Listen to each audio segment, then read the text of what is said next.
for he will blush this time. But I can assure you, he was pale, very pale then. Believe me, sir. I can't understand anything that's going on here. I urge you, sir, do not pay attention to these disgraceful things she would so ferociously make you believe about me, and not without the right explanation. Consider my pity, all of my pity for this woman here, which she takes as the fiercest cruelty. But you drove me away. I drove her away. Listen to her. She actually believes I drove her away. You know how to talk and I don't. But believe me, sir, I don't know why he married me. I was a poor, humble woman. And that's why I married you. I married you for your humility, for what I loved in you, thinking.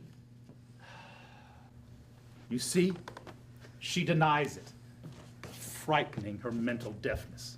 Affection, yes, for her children, but deaf in the brain, deaf to the point of despair. Yes, but ask him how his intelligence has helped us. It's true. If only one could see all the evil born out of the good we think we do. Excuse me. Of course, yes, but let's hear them out. This is such a novelty. Very interesting. Yes, for people who find that kind of thing interesting. You'll have to explain yourself more clearly. Very well, then. I had an employee, a secretary, a clerk, full of devotion. And he became friends with her. He understood everything for her and about her, but without even the shadow of evil. They were incapable of thinking of it. So he took care of thinking of it for them. That isn't true. I meant to do good by them, and for myself as well, I admit it. It had come to the point where I could not say a single word to them without them silently exchanging glances between each other. They would silently communicate each other, asking for advice on how to take my words to avoid my anger. And this kept me in a constant rage, in a state of intolerable despair. Well, why didn't you dismiss him then, this secretary of yours? Excellent! And that is exactly what I did. Then I had to watch as this woman wandered alone around the house like an animal without its owner one takes in out of pity. Oh, yes. It's true about the son, isn't it? He took my son away from me, first of all. But not out of cruelty. I did it so he would grow up strong, in contact with the land and the country. That worked. Is it my fault he turned out this way?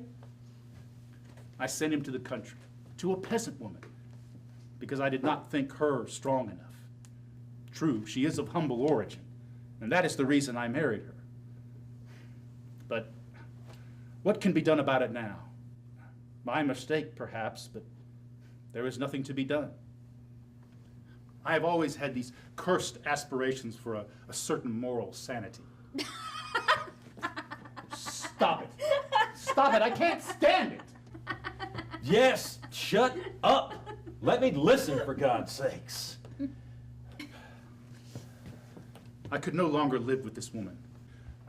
Not because of the boredom she caused me, but because of the sorrowful pity I felt for her.